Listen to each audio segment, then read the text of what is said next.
The Shadows of the Night. Today we're here at the Barn Theatre in Welwyn Garden City, where we'll be exploring the stories about the ghosts that apparently haunt the theatre. We found those ghosts today. The Barn Theatre opened on the 5th of January 1932, but the barn itself dates back to the 17th century. In 1832, the Horn family became tenants of the Pangshanger Estate at Hanside Farm and continued to farm in the area for nearly 90 years. In 1919, their land became part of the new town of Welwyn Garden City, and shortly afterwards, the Hanside Farm was taken over by the New Town Agricultural Guild. They then converted the barn into a milking parlour and dairy farm. Then in 1932, the barn became a theatre. I think what you've got to remember is that the barn hasn't always been a theatre.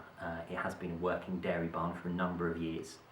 It has also been used by certain groups. It was requisitioned during the Second World War as a dump for ammunition. It was also used by religious groups when they first settled into the area. The barn was used as a meeting house for particular groups of Puritans who were settling in from Northern Europe. The Barn Theatre is renowned for its history, but there is some information missing from the history books, which are the ghosts that resided here. And I said, would somebody come with me, because I was too scared to go down on my own, but nobody would. So I had to come down on my own. And it sounds really silly, because it doesn't sound very scary at all, but when you're walking down the corridor, which is adjacent to the stage, and the stage is pitch black, you can just see as you're going past in the wings, you know, glimpses of the stage, and it's such a big space, it really does give you the creeps. The story lies here at the stage area. It was said in the 1960s a stagehand was putting up the scenery for a play. As he was about to dismount the ladder, he heard footsteps in his vicinity. All of a sudden, all the stage lights turned off and he ascended into darkness.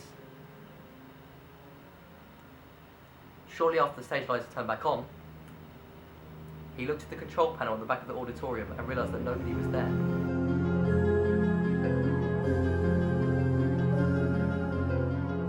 Have you witnessed any ghost hauntings here firsthand?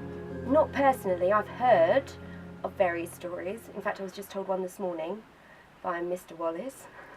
but no, I've heard lots of stories, and lots of people have witnessed this and described the same gentleman. Do you believe the stories that you've heard?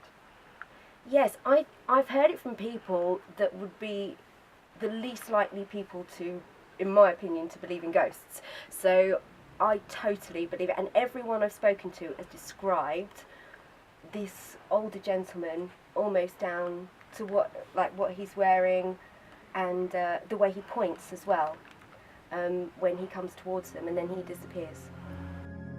23 years ago, in this very foyer, a TV company visited just like us to explore the activities that have been said to be ghosts.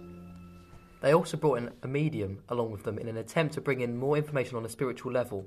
As soon as the medium walked into the foyer, she stopped and immediately said, "This isn't nice," referring to the atmosphere. The medium says she sensed 3 ghosts. 2 of these ghosts are harmless, but one is said to be a Puritan. The Puritans are a particular strict group of religious Christians. As far as they're concerned, the only people that you should worship is God.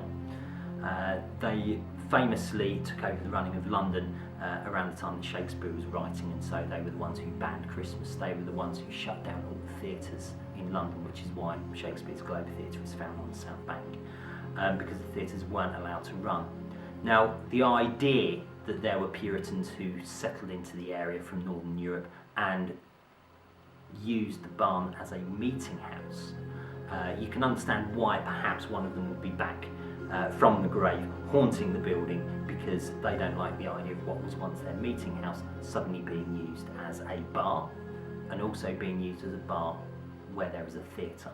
Okay, so you can understand why perhaps Puritans would be upset. Now we have spoken to all of the employees and witnesses in the Barn Theatre, we're going to see if we can experience our own hauntings tonight.